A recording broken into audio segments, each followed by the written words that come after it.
जय हिंद साथियों, आप सबका स्वागत है एक्यूरेसी आईएएस में। तो ये हमारा यूट्यूब हैंडल है @accuracy_IAS और यही हमारा टेलीग्राम का हैंडल है। तो अभी जो मैं टॉपिक चालू कर रहा हूँ उसका नाम है कॉम्बिनेशंस। अभी हमने परमुटेशन कंप्लीट किया है, तो अभी कॉम्बिनेशन का आज हम पार्ट 1 देखने वाले हैं। तो जैसे कि आप जानते हैं कि परमुटेशन, कॉम्बिनेशन और प्रोबेबिलिटी ये 3 टॉपिक ऐसे हैं जहाँ से क्वेश्चन ज़्यादा आए थे इस बार और जो कि टफ था। तो हमने परमुटेशन कंप्लीट किया, अभी सेकंड पार्ट हम चालू कर रहे हैं कॉम्बिनेशन का। तो मैं इनका अलग अलग फाइल रख रहा हूँ। तो ये टॉपिक भी एनसीईआरटी में क्लास 11 में ही मेंशन है परमुटेशन के साथ। तो अब पहले हम देखेंगे कि कॉम्बिनेशन का मीनिंग क्या होता है और हमें इसको यूज़ कैसे करना है। तो पहले हम समझने के लिए कुछ एग्जाम्पल देखेंगे जो कि एक बुक में दिए एनसीईआरटी के। तो आपको क्या किया है, consider there are group of 3 lawn tennis players X Y Z.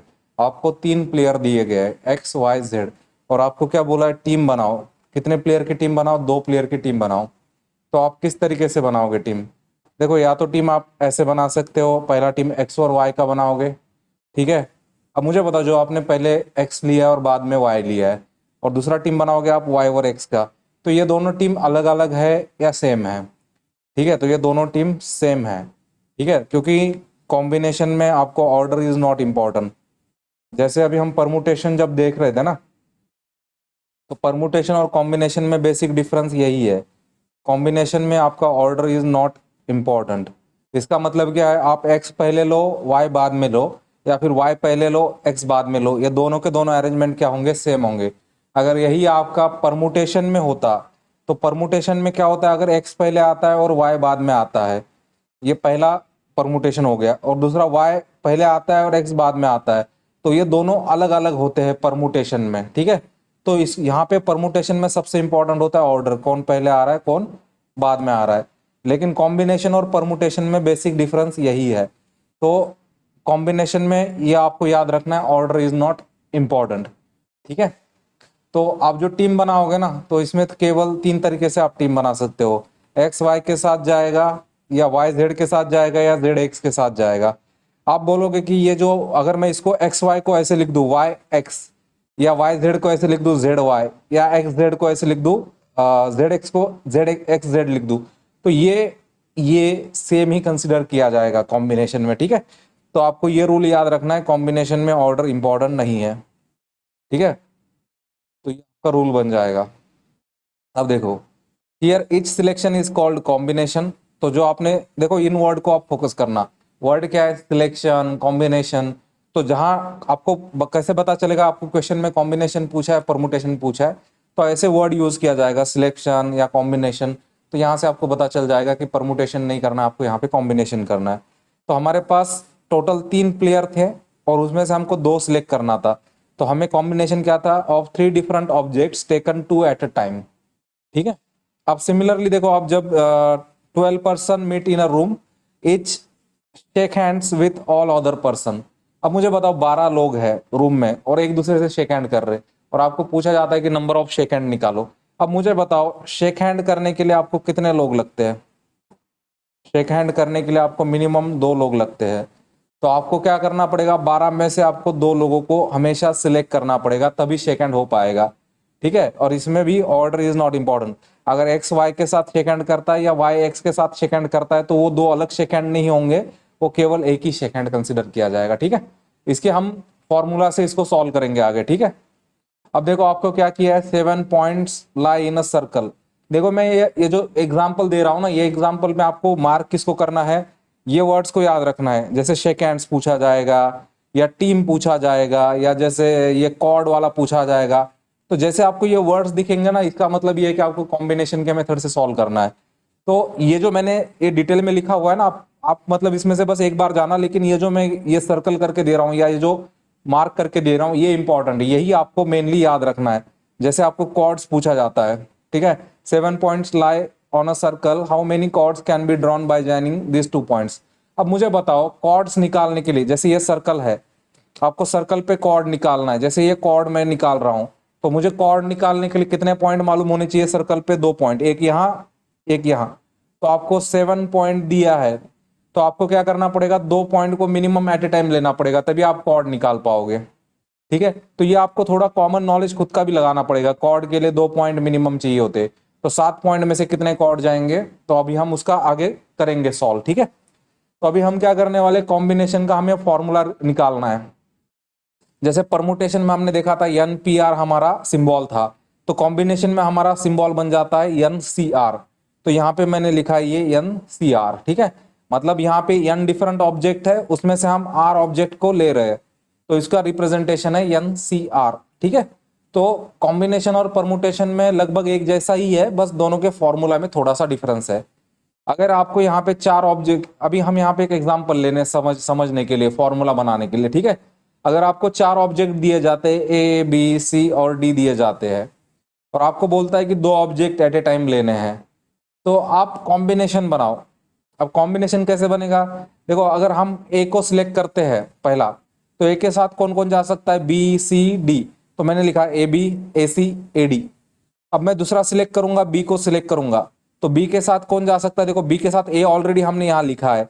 मैंने आपको ये बोला है कि इसमें ऑर्डर इंपॉर्टेंट नहीं है, बी ए और सॉरी ए बी और बी ए, ये दोनों क्या है, दोनों क्या होते हैं, कॉम्बिनेशन में सेम होते हैं, इसके लिए हम वो बी ए डबल लिख नहीं रहे यहाँ पे। ठीक है, तो ये हम लिख नहीं रहे डबल कॉम्बिनेशन के लिए। अब ये बी है, बी किसके साथ जा सकता है, सी या डी के साथ, तो बी सी और बी डी लिखा। अब सी किसके साथ जा सकता है, डी के साथ, तो सी डी लिखा। तो देखो अगर 4 दिए गए ऑब्जेक्ट थे, उसमें से 2 लेने थे, तो कितने कॉम्बिनेशन बने, यहाँ पे 6 कॉम्बिनेशन बने। और इन्हीं 6 कॉम्बिनेशन के जो उल्टे हैं, ए बी का बी ए सी का सी है, ये जो उल्टे है ना, ये हमें लेने नहीं है। क्यों, क्योंकि वो सेम ही रहता है कॉम्बिनेशन में। ये समझने के लिए मैंने यहाँ पे डिटेल में दिया हुआ है। तो देखो हमारा क्या था, हमें 4C2 निकालना था। हमें 4 ऑब्जेक्ट दिए हैं, उसमें से हमें 2 का कॉम्बिनेशन करना है। तो हमने अभी तक फॉर्मूला नहीं देखा है, लेकिन हमने देखा था अगर 4 में से 2 सिलेक्ट करने हैं, तो हमारे कितने ऑब्जेक्ट बन रहे थे, यहाँ पे ये 6 ऑब्जेक्ट बन रहे थे। तो हमें ये डायरेक्ट आंसर अभी हमारे पास है कि 6। ये सिंपल क्वेश्चन था इसके लिए। अब हम क्या करते हैं ना, हम परमुटेशन हमें मालूम है फॉर्मूला क्या है। तो अब मुझे बताओ, जैसे आप परमुटेशन का आंसर कैसे निकालोगे। जैसे आपका जो परमुटेशन है, तो आपका परमुटेशन आ जाता है 4p2। तो 4p2 कैसे निकालते हो आप, 4 फैक्टोरियल डिवाइडेड बाय आपका आता है 4 माइनस 2 फैक्टोरियल। ये आपका फॉर्मूला बन जाएगा। आप अगर इसको सॉल्व करोगे तो ये आएगा आपका 4 3 2 फैक्टोरियल आएगा ऊपर, और नीचे आपका आएगा 2 फैक्टोरियल। तो ये 2 फैक्टोरियल कैंसिल हो जाएगा। तो यहाँ पे देख लेना, यहाँ कितना हो गया, ये 12 हो गया। तो आप 12 को ऐसे लिख सकते हो क्या, 6 इंटू 2, और 2 को आप ऐसे लिख सकते हो क्या, 6 इंटू 2 फैक्टोरियल। ठीक है, तो ये आपका 4p2 का फॉर्मूला है।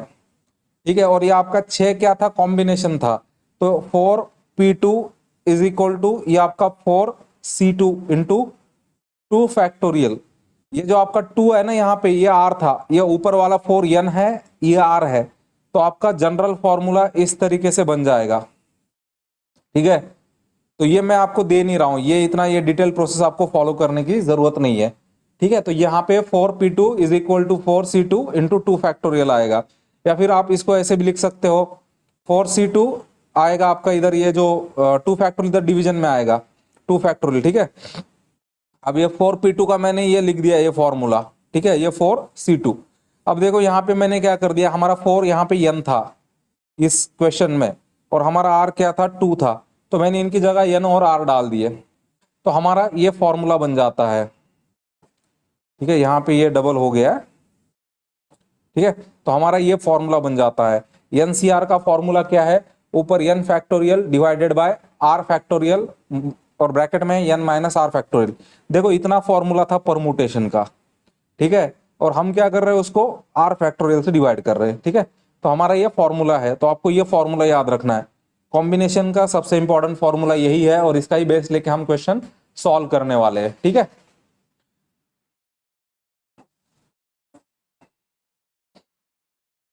और उसी फॉर्मूला को आप ऐसे रीअरेंज कर सकते हो। ठीक है, तो मैं इसका डेरिवेशन वगैरह में नहीं जा रहा हूं, ज्यादा हमें जरूरत नहीं है। ठीक है, अब हम क्या करेंगे, जैसे आर की वैल्यू अलग अलग ले लेंगे। अगर मैं आर की वैल्यू n लेता हूं, तो हमारा ये NCN क्या बनेगा, NCR था ना, आर की वैल्यू n है। देखो ऊपर n फैक्टोरियल है, आर की जगह n लिखो, यहाँ पे आर की जगह n लिखो, तो आपका क्या होगा, ये आपका नीचे हो जाएगा n माइनस n या 0 हो जाएगा। ठीक है, तो आपको मालूम है जीरो फैक्टोरियल क्या होता है, जीरो फैक्टोरियल 1 होता है, तो ये 1 लिखा। बाकी ये n फैक्टोरियल कैंसिल हो जाएगा। जब आपका सी एन है, मतलब आपको दिए गए n ऑब्जेक्ट है और आपको सारे के सारे ऑब्जेक्ट को सिलेक्ट करना है, तो आपका कॉम्बिनेशन का वैल्यू क्या बनता है, 1 बनता है। तो ये आपको डायरेक्टली भी अगर याद रहेगा तो आप एग्जाम में मार्क कर सकते हो। अगर सारे ऑब्जेक्ट आप सिलेक्ट करते हो तो आपका 1 बनेगा। अब उसी तरीके से अगर मैं r का वैल्यू n-1 लेता हूं, मतलब आपके पास n ऑब्जेक्ट है, उसमें से आप n-1 ऑब्जेक्ट सिलेक्ट करते हो, मतलब आपके पास 11 ऑब्जेक्ट थे, ठीक है, और 11 में से अगर आप 10 ऑब्जेक्ट सिलेक्ट करते हो, तब आपका कॉम्बिनेशन का वैल्यू क्या आएगा। तो यहाँ पे मैं क्या कर रहा हूँ, n factorial as it is रख रहा हूँ, ये r की वैल्यू रखी है, यहाँ ब्रैकेट में n-r था तो r की वैल्यू यहाँ रखी है, तो ऊपर n factorial as it is इसको ऐसे लिख दिया। अब इसको मल्टीप्लाई किया, माइनस से मल्टीप्लाई करोगे माइनस आएगा, माइनस माइनस प्लस 1 हो जाएगा, ये आपका कैंसिल हो जाएगा, अंदर आपका 1 फैक्टोरियल बचेगा।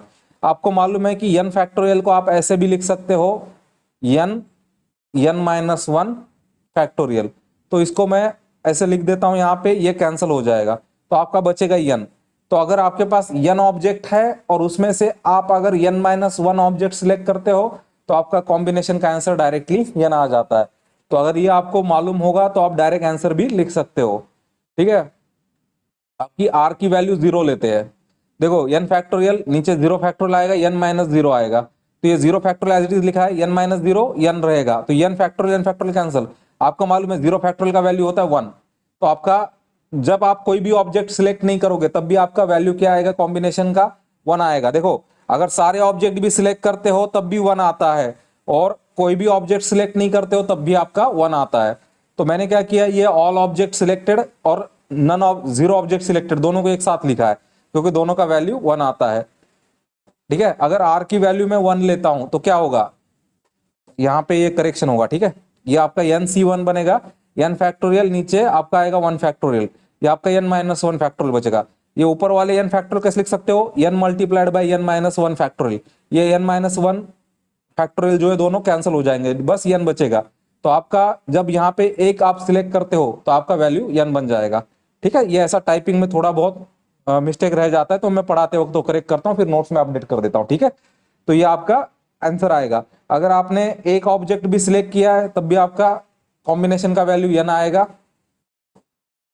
ठीक है। जब आपने एक ऑब्जेक्ट भी सिलेक्ट किया तो आपका कॉम्बिनेशन का वैल्यू n आएगा। अगर आपने n-1 ऑब्जेक्ट सिलेक्ट किया तब भी आपका n आएगा। तो ये आपको याद रखना है। और यहाँ पे मैंने आपको एक डेरिवेशन का मतलब डायरेक्ट फॉर्मूला दिया, ये आपको याद रहा तो अच्छी बात है। अगर आपको n ऑब्जेक्ट दिए हैं और उसमें से आपने n-r ऑब्जेक्ट सिलेक्ट कर लिए, तो उसका आंसर क्या आएगा, वही सेम आएगा अगर आपने n में से r ऑब्जेक्ट सिलेक्ट करते। तो ऐसा है कि अगर आपके पास, समझो आपके पास 10 ऑब्जेक्ट है और 10 में से अगर आप r की वैल्यू 3 ले लेते हो, ठीक है, r की वैल्यू अगर आप 3 ले लेते हो, तो आपका क्या होगा कि आप जो यहाँ पे समझ लो, मैं राइट हैंड साइड लिखता हूं इसकी, ये इक्वेशन की, ठीक है। तो राइट हैंड साइड क्या होगी आपकी, 10c3 होगी, और इधर क्या आपका आना है 10 आएगा। तो आपका 10 - 3 क्या होता है, तो आपका 10 - 3 होता है 7 होता है, मतलब 10c7 और 10c3 दोनों का वैल्यू आपका सेम आएगा, ठीक है, ये वाला। तो ये जो अगर रहेगा आपको याद तो याद रख लेना, ठीक है। तो यहाँ पे उसको थ्योरेटिकली आपको लिख के दिया है कि this is selecting r object out of n object is same as rejecting n-r object, ठीक है। आप अगर r को सिलेक्ट कर रहे थे तो इसका मतलब आपने n-r को छोड़ दिया था, तो दोनों का कॉम्बिनेशन सेम आता है। अभी हम इसमें क्वेश्चन सॉल्व करेंगे, ठीक है, और हमारा यही फॉर्मूला होगा जिसमें हम क्वेश्चन सॉल्व करने वाले, ठीक है। तो अभी हमारे पास कितने ऑब्जेक्ट है, 5 ऑब्जेक्ट है, A B C D E, ठीक है, और हमें कितने लेने हैं, इसमें से 3 लेने हैं। तो आपको पूछा कॉम्बिनेशन क्या होगा, देखो आपका n का वैल्यू कितना आ गया, 5 आ गया। आपको जितने सिलेक्ट करने हैं, कितने सिलेक्ट करने हैं, 3 करने हैं। तो ये सबसे पहले तो आपको n और r को डिटेक्ट करना है। तो अभी आपका इक्वेशन है NCR is equal to n factorial divided by r factorial, bracket में n-r फैक्टोरियल। देखो ये 5 फैक्टोरियल, नीचे 3 फैक्टोरियल, ये ब्रैकेट में 5 - 3 फैक्टोरियल। पहले मैं हमेशा इस ब्रैकेट को सॉल्व करूंगा। 5 - 3 कितना बचेगा, 2 फैक्टोरियल बचेगा। बाकी मैं एज इट इज छोड़ रहा हूँ, 5 फैक्टोरियल 3 फैक्टोरियल। अब मैं क्या करूंगा, जो ऊपर वाला फैक्टोरियल है ना, केवल उसको एक्सपांड करूंगा, 5 4 मल्टीप्लाइड बाय 3 फैक्टोरियल। देखो नीचे 3 और 2 है फैक्टोरियल में, तो बड़ा कौन है 3, तो मैं ऊपर वाले को तो वहां तक ही एक्सपांड करूंगा जहां तक नीचे का वैल्यू मेरे को मिलेगा ये, तो ये मेरा कैंसिल होना है। और ये बचा हुआ 2 फैक्टोरियल, इसको मैं कैसे लिखूंगा 2 इंटू 1। अब ये 2 से मैं इस 4 को डिवाइड कर देता हूं, यहाँ 2 बचेगा, तो 5 इंटू 2 आपका 10 बच गया आपका, ठीक है। और ये कॉम्बिनेशन ऐसे यहाँ पे लिखे हैं, लेकिन आपको ये कॉम्बिनेशन बना के देखने नहीं है एग्जाम में, ठीक है, क्योंकि जहां पे नंबर बड़ा आएगा वहां आपका आंसर गलत हो जाएगा। अगर यही क्वेश्चन परमुटेशन का पूछता तो आपका फॉर्मूला देखो, फॉर्मूला चेंज हो जाता। परमुटेशन देखो, कॉम्बिनेशन में क्या था, कॉम्बिनेशन में ये बाकी का फॉर्मूला सेम है, ये बस कॉम्बिनेशन में क्या है, नीचे यहाँ पे आर फैक्टोरियल है, तो जो यहाँ पे नहीं है, ठीक है। अब देखो मैं परमुटेशन का निकाल रहा हूँ, 5 ब्रैकेट में 5 माइनस 3, ऊपर 5 फैक्टोरियल नीचे 2 फैक्टोरियल। आपका ऊपर वाले को लिखोगे 5 4 3 2, ये कैंसिल हो गया, 5 4 3 2 आपका आ गया 60। तो आप देख लेना परमुटेशन का वैल्यू हमेशा ज्यादा रहेगा, ठीक है। परमुटेशन का आंसर ज्यादा रहता है, कॉम्बिनेशन का आंसर कम रहता है, ठीक है। तो ज्यादातर आप जल्दबाजी में गलती कर जाओगे कि परमुटेशन निकाल लोगे, लेकिन वहां कॉम्बिनेशन पूछा होगा तो आपका आंसर गलत आएगा, तो आपको तब क्लिक होना चाहिए कि आपने फॉर्मूला ही गलत यूज कर लिया, ठीक है।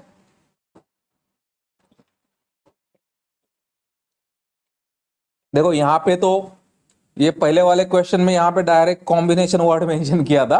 अब बहुत बार क्या होता है कॉम्बिनेशन मेंशन नहीं किया जाता, आपको वर्ड मेंशन किया जाता है कमिटी। तो आपको क्या करना है, इन वर्ड को मार्क करना है, या तो मैं इनको बोल्ड कर दूंगा बाद में, ठीक है। तो आपको इन वर्ड को ध्यान में रखना है कि क्या पूछा है, कमिटी पूछा है ना, तो अब ये कॉम्बिनेशन वाले टाइप में गया। आपको बोला है committee of 3 person is to be constituted from group of 2 men and 3 woman. देखो वहां पे हम डायरेक्टली करते थे क्वेश्चंस, यहाँ पे बहुत बार आप देखोगे थोड़ा मेथड डिफरेंट हो जाता है। अब आपको क्या बोला, इन how many ways this can be done. आपको तो पहले पूछा टोटल कितने वेज में बना सकते हो, बाद में पूछा है how many of this committee would consist of 1 man and 2 woman. तो आपको पहले टोटल वेज निकालने हैं और बाद में निकालना है स्पेसिफिकली इनके लिए, 1 मैन और 2 वुमन के लिए कितना बनेगा। देखो पहला तो है ऑर्डर इंपॉर्टेंट नहीं है, ठीक है। अब आपको जो n है, 2 मैन और 3 वुमन दी है, तो n 5 हो गया। आपका r का वैल्यू कितना है, 3 है। तो आप डायरेक्टली देखो, हम पहले टोटल वाला निकाल रहे हैं।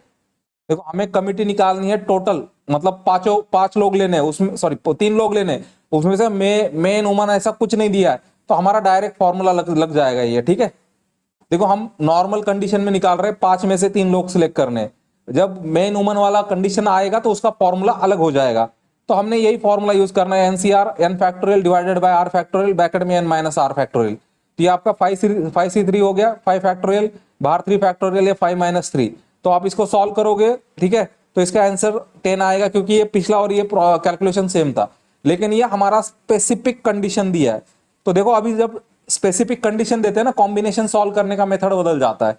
आपको क्या बोला है, 1 मैन कंपलसरी होना चाहिए कमिटी में और 2 वुमन होने चाहिए। मुझे बताओ 1 मैन को आप किस में से सिलेक्ट करोगे, 5 लोगों में से सिलेक्ट करोगे या दिए हुए मेन में से सिलेक्ट करोगे, तो दिए हुए मेन में से सिलेक्ट करोगे।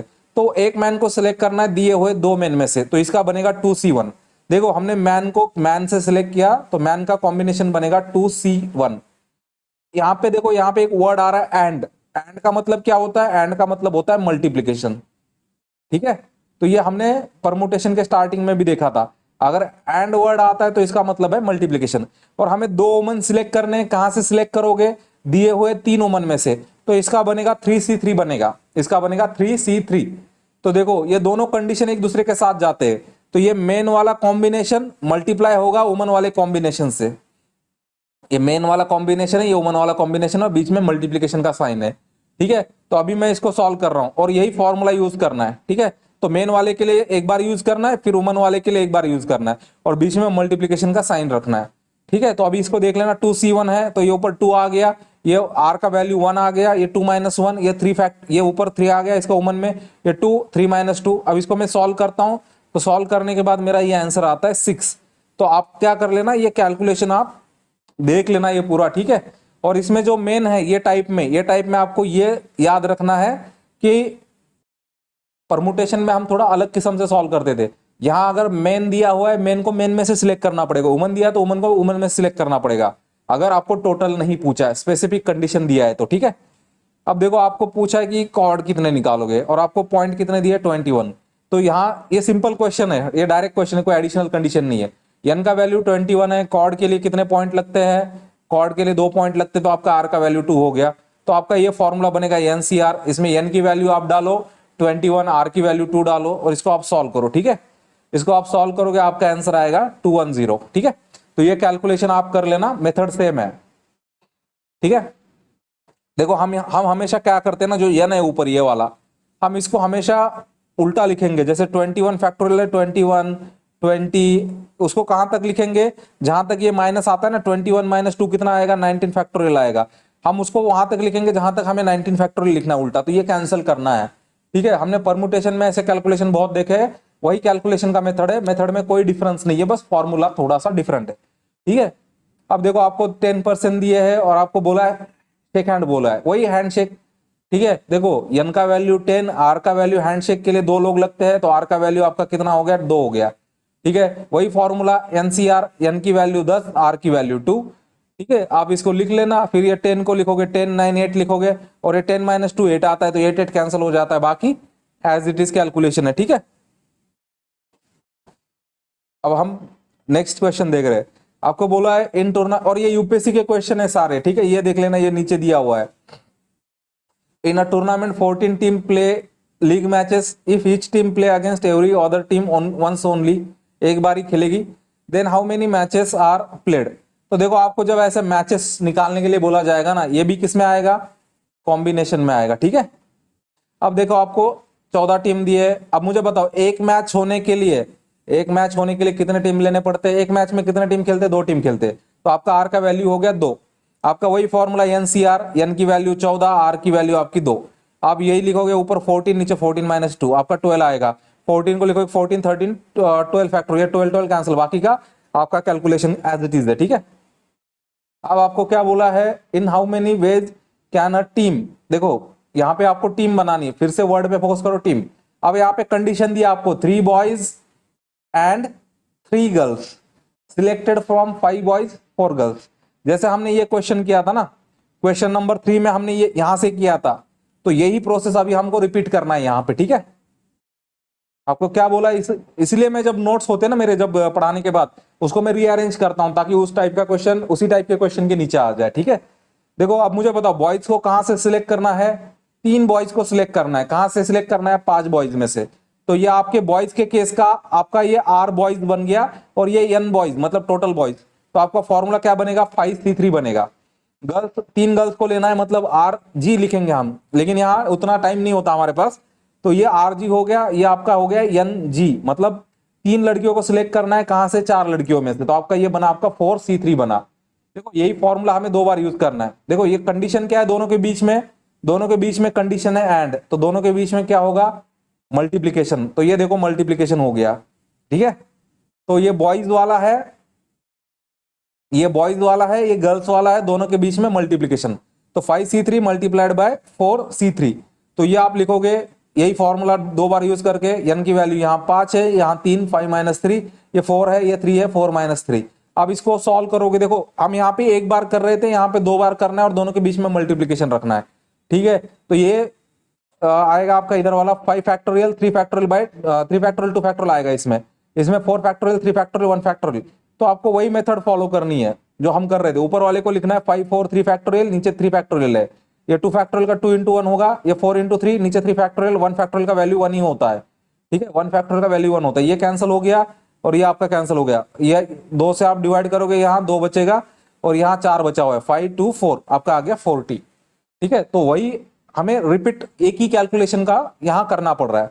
आपको बोला है find number of selecting n balls from 6 red ball. देखो आपको 9 बॉल सिलेक्ट करने, लेकिन क्या बोल रहा है कि 6 रेड बॉल है, 5 व्हाइट बॉल है, 5 ब्लू बॉल है, लेकिन ये आपका कंडीशन है। देखो इफ के बाद जो आ रहा है ना, ये आपका कंडीशन बन रहा है।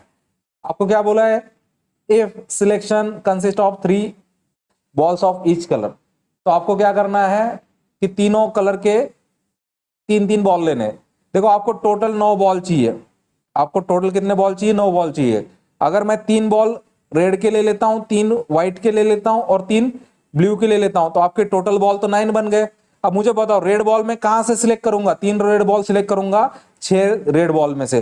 तो रेड बॉल का वे कितना बना, 6C3 बना। और इसके ही एंड में कंडीशन है 3 व्हाइट बॉल लेने हैं, किस में से, 5 व्हाइट बॉल में से, तो ये 5C3 बना। और इसके ही एंड में कंडीशन है कि 3 बॉल्स लेने हैं ब्लू वाले, कहां से, 5 ब्लू बॉल में से, ये आपका बना 5c3। तो ये तीनों के बीच में एंड का कंडीशन है, तो यहां पे होगा मल्टीप्लीकेशन। तो देखो ये आ गया आपका 6c3, 5c3 और 5c3। तो इसको ही मैं सेम फॉर्मूला है, वही, दूसरा कोई फॉर्मूला नहीं है हमारे पास, वही फॉर्मूला को यूज किया 6c3 के लिए, या 5c3 के लिए, या 5c3 के लिए। ठीक है, ये सेम मेथड है, देखो 3 बार कर रहा हूं, सेम मेथड है, सब सेम है। देखो ये इसका कैलकुलेशन, ये इसका, ये इसका, जो कैंसिल होता है कैंसिल किया, जो बचा हुआ है यहां लिखा, नीचे वाले से फिर डिवाइड किया। तो आप ये समझ लेना, ये जो क्वेश्चन है अभी, मतलब इस तरीके का क्वेश्चन नहीं पूछा है, शायद यूपीएससी 2 बॉल के लिए पूछ लेगा, ठीक है, अगर 3 के लिए नहीं पूछेगा तो, ठीक है। तो ऐसा क्वेश्चन इजी है, बस टाइम कंज्यूमिंग है, क्यों, क्योंकि यहां पे आपको ये कैलकुलेशन करना पड़ेगा, ठीक है। तो इतना लंबा क्वेश्चन शायद नहीं आएगा, शायद 2 बॉल के लिए आ जाएगा, ठीक है, या छोटे वैल्यू देके आ जाएगा। अब आपको बोलो इन how many veg one can select, देखो सिलेक्ट बोला है, लेकिन हमें सिलेक्ट पे फोकस नहीं करना है, किस पे फोकस करना है, सिलेक्ट और टीम के ऊपर।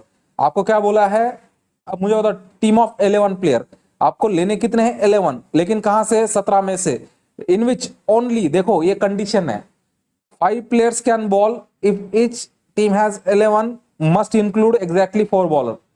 आपको बोला गया है कि आपको टीम लेनी है 11 लोगों की, लेकिन 17 लोगों में से, लेकिन उसमें ये कंडीशन मेन है, उसमें एग्जैक्टली कितने बॉलर होने चाहिए, आपके 4 बॉलर होने चाहिए, ठीक है। और आपको 17 में से कितने बॉल कर सकते हैं, 5 बॉल कर सकते हैं। देखो टोटल प्लेयर है 17, उसमें से 5 बॉल कर सकते हैं। हमें 11 की टीम बनानी है, लेकिन 11 की टीम में हमें 4 ही बॉलर लेने हैं, तो हम 4 बॉलर कहां से लेंगे, दिए हुए 5 बॉलर में से, ठीक है, दिए हुए 5 बॉलर में से हमें 4 बॉलर को लेना है। तो कैसे लोगे, 5c4 आएगा, ये कंडीशन हो गया आपका 5c4। तो आपके कितने प्लेयर सिलेक्ट हो गए, 4 प्लेयर सिलेक्ट हो गए। अभी आपको कितने प्लेयर लेने हैं, 7 प्लेयर लेने हैं। देखो 17 थे, 17 में से आपने 5 बॉलर को हटा दिया, क्योंकि 5 बॉलर में से आपने 4 ले लिए, 17 में से 5 गए, बचे कितने, 12। तो अभी बचे हुए 12 में से आपको 7 प्लेयर को लेना है, तो उसका क्या बनेगा, 12c7 बनेगा। और ये दोनों कंडीशन एक दूसरे के साथ है, एंड में है, ठीक है। तो इसका क्या होगा, मल्टीप्लीकेशन। देखो 5c4 12c7, तो वही फॉर्मूला हमको कितनी बार लगाना पड़ रहा है, 2 बार। पहले यह आएगा आपका 5 फैक्टोरियल, नीचे आपका r है 4, तो 4 फैक्टोरियल, ये 5 - 4 एक ब्रैकेट में आएगा, इधर 12 फैक्टोरियल, ये 7 फैक्टोरियल, 12 - 7, ये 5 एज इट इज, ये 4, ये 5 - 4 1 हो गया, ये 12 as it is, 7 as it is, 12 - 7 5 हो गया। तो अभी मैं क्या करूंगा, यहाँ पे ये 5 फैक्टोरियल कैंसिल होगा, ये 5 फैक्टोरियल कैंसिल होगा, ऊपर क्या बचा, 12 फैक्टोरियल, नीचे 4 और 7 फैक्टोरियल। अब मैं इसको 12 को लिखूंगा उल्टा, 12 11 10 9 8 7 7 तक लिखा, नीचे का 7 और ये 7 एज इट इज रखा है, तो कैंसिल हो जाएगा। ये 4 फैक्टोरियल को कैसे लिखूंगा, 4 3 2 1। तो यहां मैं क्या कर रहा हूं, ये जो 4 त्रिक 12 है, ये 12 के साथ कैंसिल हो जाएगा, 1 बचेगा। 11 एज इट इज लिखा, ये 2 से 10 को डिवाइड कर रहा हूं, 5 बचेगा, ये 9 8 एज इट इज। तो ये आपका बना, आपका 72 बना, ये आपका 5 एज इट इज, बाद में इसका मल्टीप्लीकेशन किया 360, ये जो बचा हुआ 11 था इससे मल्टीप्लाई किया 3960, ठीक है। तो आपको यहां पे फोकस करना है कि हम क्या कर रहे हैं, हम परमुटेशन की तरह नहीं करते कि टोटल इसमें से नहीं ये करते सिलेक्शन। सिलेक्शन ऐसा होता है कि बॉलर का सिलेक्शन बॉलर में से ही होगा, बचे हुए प्लेयर का सिलेक्शन बचे हुए प्लेयर में से ही होगा, लड़की का सिलेक्शन लड़की के ग्रुप में से होगा, लड़के का सिलेक्शन लड़के के ग्रुप में से होगा, जब तक टोटल नहीं पूछता है। जहां स्पेसिफिक कंडीशन आ गई वहां पे हमें उसका ही डायरेक्ट लेना पड़ेगा। आपको बोला है 5, एक अभी नेक्स्ट क्वेश्चन है, आपको एक बैग दी है, बैग में 5 ब्लैक बॉल है, 6 रेड बॉल है, और आपको बोला है कि उसमें से आप 2 ब्लैक और 3 रेड कैसे निकालोगे। ऐसे क्वेश्चन यूपीएससी पूछता है। देखो 5 ब्लैक है, 6 रेड है, उसमें से आपको निकालने हैं 2 ब्लैक और 3 रेड निकालने हैं, ठीक है। तो देखो सबसे पहले तो 2 ब्लैक निकालने, ब्लैक को किस में से सिलेक्ट करना है, ब्लैक को ब्लैक में सिलेक्ट करना है, तो 2 ब्लैक को 5 ब्लैक में से सिलेक्ट करना है, तो ये बनेगा 5c2। और यहां फोकस करना है एंड पे। आपको 3 रेड बॉल निकालने, किसमें से, दिए हुए 6 रेड बॉल में से, इसका बनेगा 6c3। बीच में एंड है तो क्या होगा, मल्टीप्लीकेशन होगा, ये 5c2 इंटू 6c3। अब इसको ही आपको उसी फॉर्मूला में रखना है। आपका फॉर्मूला क्या है कॉम्बिनेशन का, ऊपर n फैक्टोरियल, नीचे r फैक्टोरियल, आपका आता है n माइनस r एक ब्रैकेट में, और ये बाहर ये आपका आता है n माइनस r एक ब्रैकेट में, बाहर फैक्टोरियल। तो ये आपका कॉम्बिनेशन का फॉर्मूला, इसी फॉर्मूला को हम बार बार यूज कर रहे हैं, ठीक है। तो इसी फॉर्मूला को आपको यूज करना है। और यही फॉर्मूला हमने परमुटेशन में भी यूज किया था। ठीक है, कॉम्बिनेशन में और परमुटेशन में ज्यादा फर्क नहीं है, बस यहाँ पे आपको जैसे रेड बॉल को रेड बॉल में सिलेक्ट करने को बोला जाएगा, ब्लैक को ब्लैक में सिलेक्ट करने को बोला जाएगा। तो ये आपका 5C2, ये आपका 6C3 आ गया। ठीक है, तो ये आपका बनेगा, इसको सॉल्व करोगे, ठीक है, तो आपका आएगा ये 5 फैक्टर एज इट इज, ये 5 - 2 3 आएगा, ये बाहर का 2 एज इट इज रखा है, ये 6 एज इट इज है, 3 एज इट इज है, 6 - 3 3 बचेगा। तो अभी ये 5 4 3 तक लिखूंगा इसको, ये 3 और नीचे का 3 कैंसिल हो जाएगा, और 2 फैक्टोरियल को 2 × 1 लिखूंगा। ये 6 5 4 3 फैक्टोरियल है, और नीचे का 3 फैक्टोरियल एज इट इज लिखा है, एक बचा हुआ 3 फैक्टर को 3 2 1 लिखूंगा। अब ये क्या होगा आपका, ये 2 से आप इसको डिवाइड करोगे, यहाँ 2 बचेगा, ये 5 2 बचा, ये आपका 3 × 2 6, और ये 6 कैंसिल, ये 5 × 4 5 × 2 10, और ये 20, ये आपका 200। जैसे आप एग्जाम में कैलकुलेट करते हो उसी तरीके से कैलकुलेशन यहाँ लिखा हुआ है। ठीक है, अब कुछ लोगों को लग सकता है कि मतलब ये लेक्चर इतना फास्ट कैसे जा पा रहा है, या मतलब ये इतना कम टाइम में कैसे सॉल्व हो पा रहा है, क्योंकि क्या है कि फॉर्मूला एक ही है, मेथड एक ही है, तो आपको उसी फॉर्मूला पे आपको हैंड लाना पड़ेगा। आपको बस देखना है कि वहां पे आपको एंड का कंडीशन आ रहा है या और का कंडीशन आ रहा है।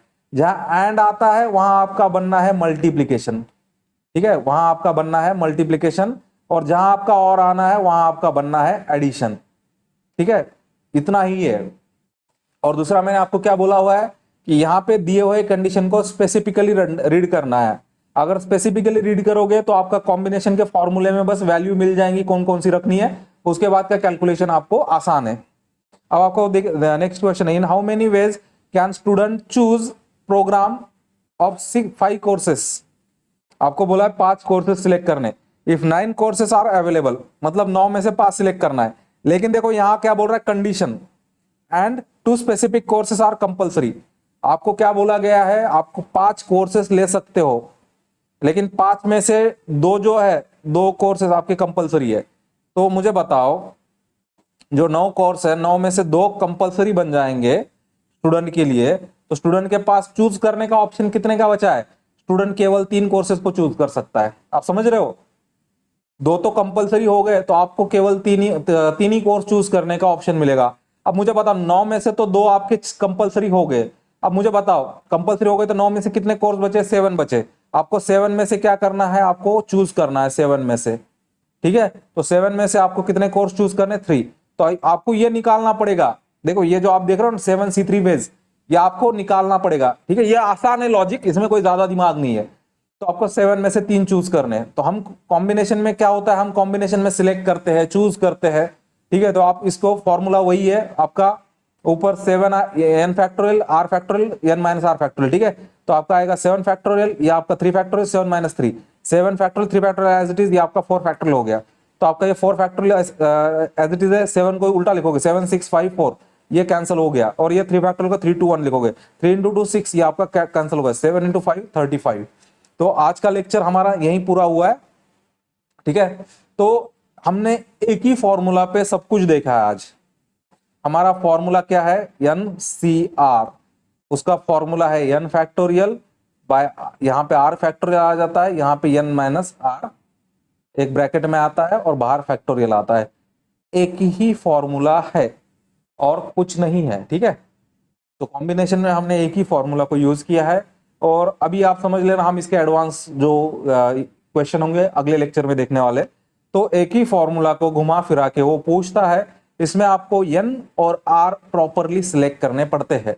जैसे मैंने बोला ना, आपको ब्लैक बॉल दी है, ब्लैक बॉल को अगर बोला है ब्लैक बॉल में से सिलेक्ट करो, तो ब्लैक बॉल में से लेना पड़ेगा। रेड बॉल को रेड बॉल में से लेना पड़ेगा। ठीक है, जैसे लड़कियों का ग्रुप है तो लड़कियों के ग्रुप में से लड़कियों को सिलेक्ट करना पड़ेगा, या जैसे बॉयज का ग्रुप है तो बॉयज के ग्रुप में से बॉयज को सिलेक्ट करना पड़ेगा। तो आपको वहां पे कंडीशन पे फोकस करनी है। देखो हम परमुटेशन में क्या करते थे, n मतलब जो टोटल नंबर लेते थे ना, हम परमुटेशन में हम जनरली ये करते थे, दिए गए हम परमुटेशन में ये करते थे। यहां मैं इसको हटा देता हूं थोड़ा सा। ठीक है, इसको मैं हटा देता हूं थोड़ा सा ताकि मैं यहां लिख सकूं। तो देखो परमुटेशन में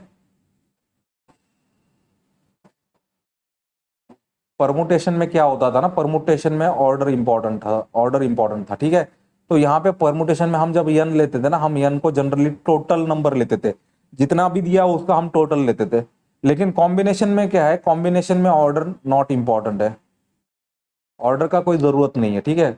मतलब इसमें क्या है, ए बी और बी ए दोनों सेम है कॉम्बिनेशन में, लेकिन परमुटेशन में क्या था, ए बी और बी ए सेम नहीं है, तो ये ऑर्डर था, ठीक है।